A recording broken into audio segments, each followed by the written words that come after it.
Hello friends, welcome to my YouTube channel law and orders में। Friends, यदि अभी तक आप लोगों ने मेरे चैनल को सब्सक्राइब नहीं किया है तो सब्सक्राइब कर लीजिए। वीडियो को शेयर भी करिए और डिस्क्रिप्शन में मैंने अपने वीडियोस के लिंक दिए हुए हैं, तो वहां से भी जाकर के आप मेरी वीडियोस को देख सकते हैं, शेयर कर सकते हैं। और आज मैं सबके लिए लाया हूँ बहुत ही महत्वपूर्ण वीडियो, जिसकी जानकारी होना आप सबके लिए आवश्यक है। तो आइए चलते हैं वीडियो पर। फरार होने या वारंट के निष्पादन में बाधा डालने वाले अभियुक्त को अग्रिम जमानत नहीं, मानी सुप्रीम कोर्ट। सुप्रीम कोर्ट ने कहा कि वारंट के निष्पादन में बाधा उत्पन्न करने वाले या मुकदमे की कार्रवाई से फरार होने वाले अभियुक्त को अग्रिम जमानत का अधिकार नहीं है। माननीय न्यायालय ने कहा, जब जांच के बाद न्यायालय में आरोप पत्र प्रस्तुत किया जाता है या किसी शिकायत मामले में अभियुक्त को सम्मन या वारंट जारी किया जाता है, तो उसे कानून के अधीन होना पड़ता है। यदि वह वारंट के निष्पादन में बाधा उत्पन्न कर रहा है या खुद को छिपा रहा है और कानून के अधीन नहीं है, तो उसे अग्रिम जमानत का अधिकार नहीं दिया जाना चाहिए। खासकर तब जब न्यायालय ने संज्ञान लेते हुए पाया हो कि वह प्रथम दृष्टया गंभीर आर्थिक अपराधों या जघन्य अपराधों में संलिप्त है। ऐसा मानते हुए माननीय न्यायालय ने आदित्य सारदा और अन्य को दी गई अग्रिम जमानत रद्द कर दी, जो स्पेशल कोर्ट द्वारा शुरू में जमानती वारंट जारी करने और बाद में गैर जमानती वारंट जारी करने और कंपनी अधिनियम धारा 447 और भारतीय दंड संहिता के तहत विभिन्न कथित अपराध करने के लिए उनके खिलाफ उद्घोषणा कार्रवाई करने के बाद फरार हो गए। वर्तमान SLP Punjab and Haryana high court के खिलाफ गंभीर धोखाधड़ी जांच कार्यालय द्वारा दायर की गई, जिसने स्पेशल कोर्ट द्वारा उनकी अग्रिम जमानत खारिज किए जाने के बाद उन्हें जमानत दे दी थी। उनकी जमानत रद्द करते हुए माननीय सुप्रीम कोर्ट ने कहा कि प्रतिवादियों ने 2022 में उनकी अग्रिम जमानत याचिका खारिज होने के बाद भी गैर जमानती वारंट के निष्पादन से परहेज किया। उन्हें हाईकोर्ट द्वारा 2023 में ही जमानत दी गई।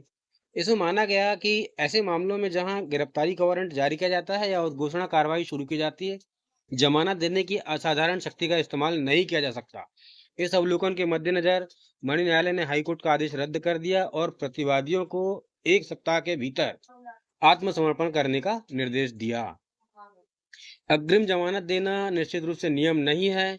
प्रतिवादी अभियुक्त जो लगातार कानून की उचित प्रक्रिया का पालन करने से बचते रहे हैं, माननीय न्यायालय में उपस्थित होने से बचते रहे हैं, खुद को छिपाते रहे हैं, इस तरह कार्रवाई को पटरी से उतारने का प्रयास करते रहे हैं, वे अग्रिम जमानत के हकदार नहीं होंगे। यदि समाज में कानून का शासन कायम रहना है तो प्रत्येक व्यक्ति को कानून का पालन करना होगा। प्रत्येक व्यक्ति को कानून का पालन करना होगा, कानून का सम्मान करना होगा और कानून की उचित प्रक्रिया का पालन करना होगा। प्रत्येक व्यक्ति को। माननीय जस्टिस बेला एम त्रिवेदी और जस्टिस पी बी वराले की खंडपीठ ने फैसला सुनाते हुए आगे कहा, कानून केवल पालन करने वालों की मदद करता है, निश्चित रूप से इसका विरोध करने वालों की नहीं।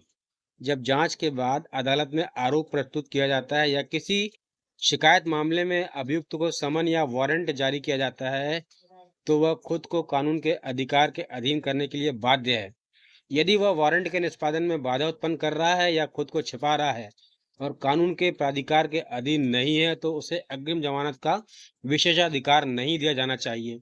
खासकर तब जब संज्ञान लेने वाली अदालत ने उसे प्रथम दृष्टया गंभीर आर्थिक अपराधों या जघन्य अपराधों में शामिल पाया है। माननीय न्यायालय ने कहा कि हाई कोर्ट ने कंपनी अधिनियम की धारा 212 की धारा 6 की अनिवार्य शर्तों की पूरी तरह से अवहेलना करते हुए आदेश पारित किए, जो जमानत और प्रतिवादियों के आचरण पर दोहरी शर्तें निर्धारित करती है। इसने यह भी नोट किया कि हाई कोर्ट द्वारा पारित किसी भी आदेश में उसने स्पेशल कोर्ट द्वारा पारित आदेशों को देखने की जहमत नहीं उठाई, जैसे कि प्रतिवादियों की उपस्थिति सुनिश्चित करने के लिए गैर जमानती वारंट जारी करना और उद्घोषणा कार्रवाई आदि। इस बात से इनकार नहीं किया जा सकता है कि हर अदालत का न्यायिक समय, यहाँ तक कि मजिस्ट्रेट की अदालत का भी उतना ही कीमती और मूल्यवान है जितना कि हाई कोर्ट और सुप्रीम कोर्ट का। अभियुक्तों का कर्तव्य है कि वे मुकदमे को आगे बढ़ाने में निचली अदालतों के साथ सहयोग करें, अदालत द्वारा अपेक्षित होने पर अदालत में उपस्थित रहे, समन या वारंट के निष्पादन से बचकर अदालतों को मामले को आगे बढ़ाने की अनुमति न देना, अदालत के आदेशों की अवहेलना करना और किसी भी तरह से कार्रवाई में देरी करने की कोशिश करना निश्चित रूप से न्याय प्रशासन में हस्तक्षेप और बाधा उत्पन्न करने के बराबर होगा। इस मामले में प्रतिवादियों, आदर्श समूहों की कंपनियों के खिलाफ आर्थिक अपराध के आरोप लगाए गए और कॉरपोरेट मामले के मंत्रालय ने गंभीर धोखाधड़ी जांच कार्यालय को कंपनी अधिनियम 1956 और 2013 के तहत विभिन्न अपराधों के लिए उनकी जांच करने का निर्देश दिया। जांच करने पर यह पाया गया कि आदर्श क्रेडिट कोऑपरेटिव सोसाइटी लिमिटेड एक बहुराज्य क्रेडिट कोऑपरेटिव सोसाइटी द्वारा 1700 करोड़ रुपए की धनराशि अवैध ऋण के रूप में अपने स्वयं के नियंत्रित 70 आदर्श ग्रुप ऑफ कंपनीज और अन्य व्यक्तियों के समूहों से संबंधित कुछ अन्य कंपनियों को दी गई।